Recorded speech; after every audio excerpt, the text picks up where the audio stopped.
प्रति, उसको भी आज याद किया जा रहा है।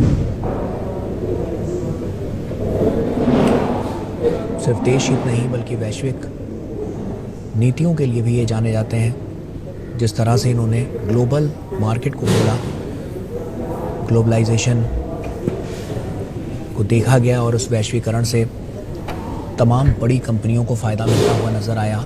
तमाम इंफ्रास्ट्रक्चर। आशुतोष जी, आपका अपना अनुभव जो रहा था जब इंटरव्यू करने पहुंचे थे, उसके बाद की घटना आपने बताई है कई बार, लेकिन उस दौरान की घटना, कितना इच्छुक रहते थे वो ये जानने के लिए कि आज किस बारे में बात करोगे? कितना संवाद वो करते थे इंटरव्यू से इतर भी कि जो कैमरे पर जा रहा है उससे अलग भी?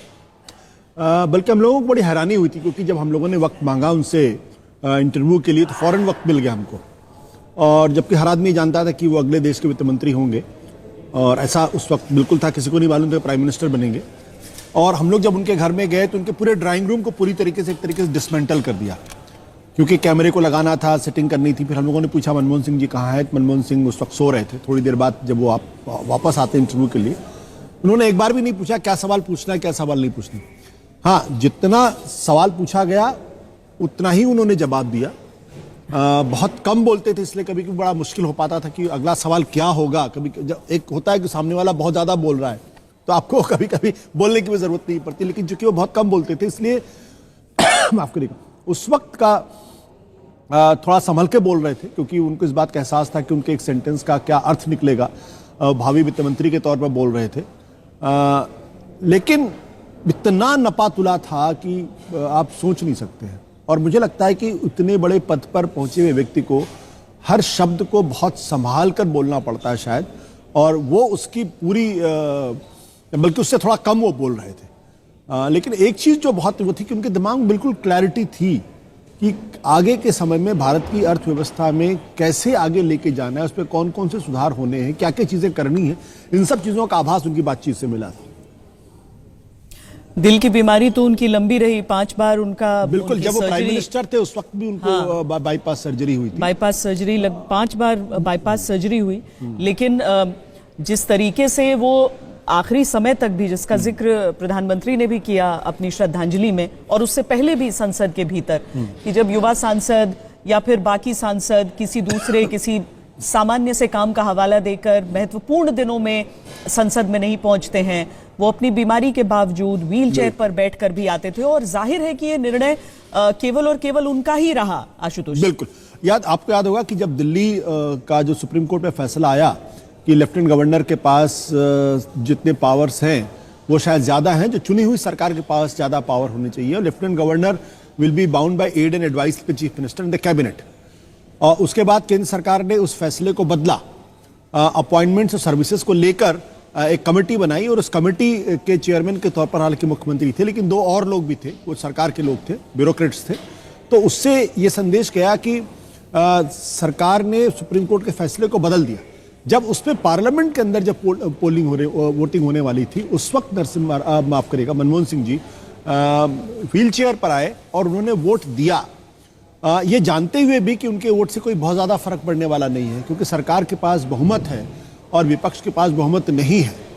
ये जानते हुए भी वहाँ पे आना, वोट करना, ये इस बात को दर्शाता है कि संसद के प्रति उनकी क्या संवेदनशीलता थी। और वो भले ही लोकतांत्रिक प्रक्रिया में हार हो गई हो, लेकिन उनको ये एहसास था कि एक सांसद होने के नाते मेरा ये कर्तव्य है कि मैं जिस भी पक्ष में चाहूँ उस पक्ष में वोट करूँ, लेकिन हाजिर जरूर हूँ।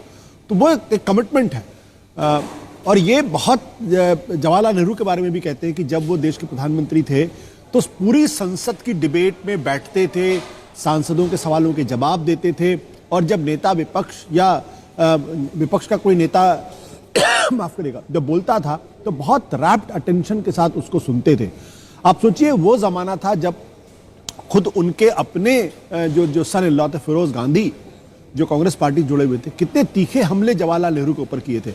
और इसी तरीके का आप इतिहास अटल बिहारी वाजपेयी के समय में भी देखते हैं। वो मुझे अभी भी तस्वीरें याद हैं जब सोनिया गांधी बिल्कुल नई थी, लोकसभा के अंदर चुनकर आई थी, और वो लीडर ऑफ अपोजिशन के तौर पर भी थी वहाँ पे, और वो जिस तरीके से हमले करती थी अटल बिहारी वाजपेयी के ऊपर, कई बार तो लगता था कि शायद अटल बिहारी वाजपेयी बहुत तनमना जाते थे उनको ये लगता था कि अरे ये कौन, हमारा तो पिछले 40-50 साल का अनुभव है राजनीति का, संसद में इतनी बार हम आ चुके हैं, ये तो पहली बार संसद में आई हैं, चुनकर आई हैं और ये हम पे इतने तीखे हमले करती हैं। लेकिन अटल जी भी जब जवाब देते थे तो उनमें एक सरकाजम जरूर होता था, लेकिन वो ऐसा नहीं था कि बिटरनेस। और देखिए कितनी अच्छी थी कि जब संसद पर हमला हुआ तो सोनिया गांधी उस वक्त संसद में नहीं थी, लेकिन उन्होंने जो पहला फोन किया वो अटल बिहारी वाजपेयी को फोन किया, ये जानने के लिए कि आप ठीक हैं। और यही खासियत उस वक्त भी थी जब राजीव गांधी देश के प्रधानमंत्री थे, तो अटल जी के बारे में उनको पता चला कि उनको कोई तकलीफ है, कोई बीमारी है जिसका इलाज न्यूयॉर्क में हो सकता है। तो राजीव गांधी ने बाकायदा इसका इंतजाम किया, उनको एक डेलीगेशन का सदस्य बनाया और उनको न्यूयॉर्क में जाके उनका इलाज हुआ और सारा खर्चा सरकार के खर्चे पर हुआ। ये बात न तो अटल बिहारी वाजपेयी ने राजीव गांधी के जीते जी कही, न राजीव गांधी ने कभी इस बारे में का जिक्र किया। जब राजीव गांधी की मृत्यु हो गई, उनका असैसिनेशन हो गया, तब एक टीवी इंटरव्यू में अटल जी ने कहा कि अगर आज मैं इस बात को नहीं बोलूंगा तो शायद मैं अपने को उतना नहीं बचा। तब उन्होंने कहा, ये कितनी बड़ी परंपरा थी इस देश के अंदर कि आप विपक्ष में हो या सत्ता पक्ष में, इससे क्या फर्क पड़ता है। एक दूसरे का सम्मान था, एक दूसरे के विचारों के प्रति तीखे हमले भी होते थे, लेकिन बिटरनेस नहीं थी।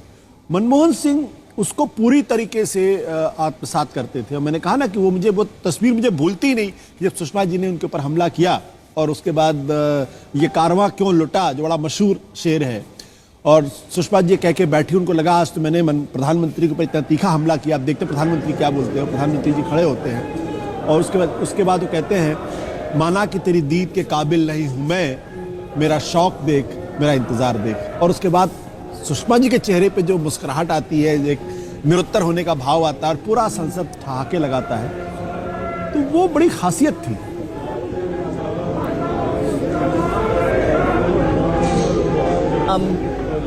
डॉक्टर मनमोहन सिंह अमर रहे के नारे इस समय आप सुन सकते हैं। निगमबोध घाट में अंतिम संस्कार की तैयारियां पूरी हो चुकी हैं। इससे ठीक पहले हमने देखा कि किस तरीके से जो परिवार के सदस्य और डॉक्टर मनमोहन सिंह के करीबी वो सब